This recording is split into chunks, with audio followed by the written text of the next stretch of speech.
respect you a lot because you're one of the most vocal critics of Mourinho towards the end of his reign as Manchester United manager.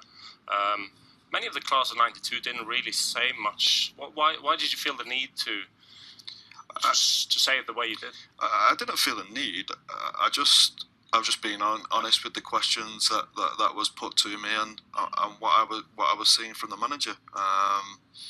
They'd been okay for a couple of years, not great. I just thought at the start of the season, we started complaining very early on in pre-season, saying the kids weren't good enough, which I didn't like straight from the start.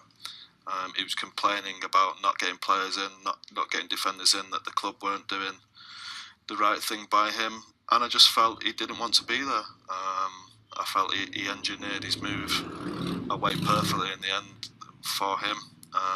His press conferences were, I thought they were embarrassing. I said at the time that they were embarrassing the football club, the stuff he was coming out with, so negative.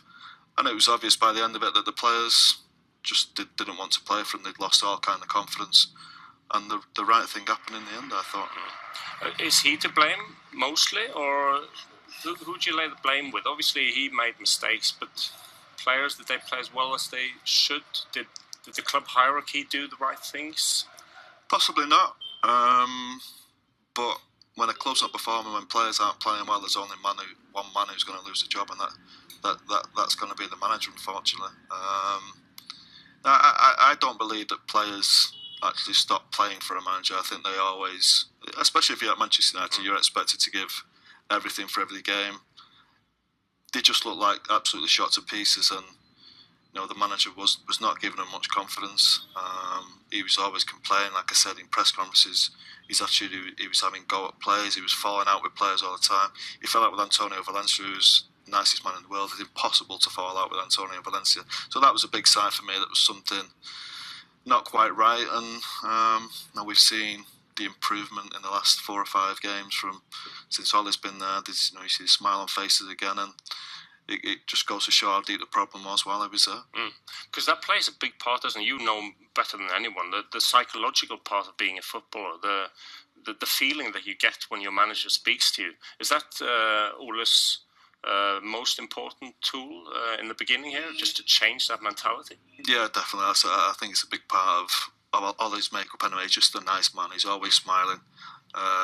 He will get the best out of his players. He'll make players feel 10 feet tall, as the way Sir Alex did. Even when Sir Alex left you out of the team, he still made you feel like you was playing well, you was doing something right.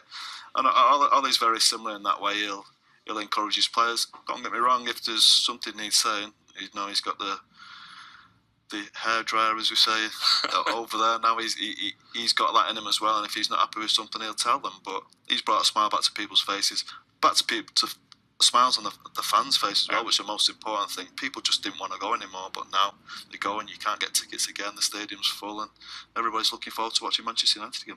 It seems, he obviously, like yourself, I imagine he has Sir Alex Ferguson as a big mentor, idol, but he acts here like a custodian of the club. Is that the way the manager of Manchester United should be? He shouldn't be bigger than the club. He should be a servant of the club in a way.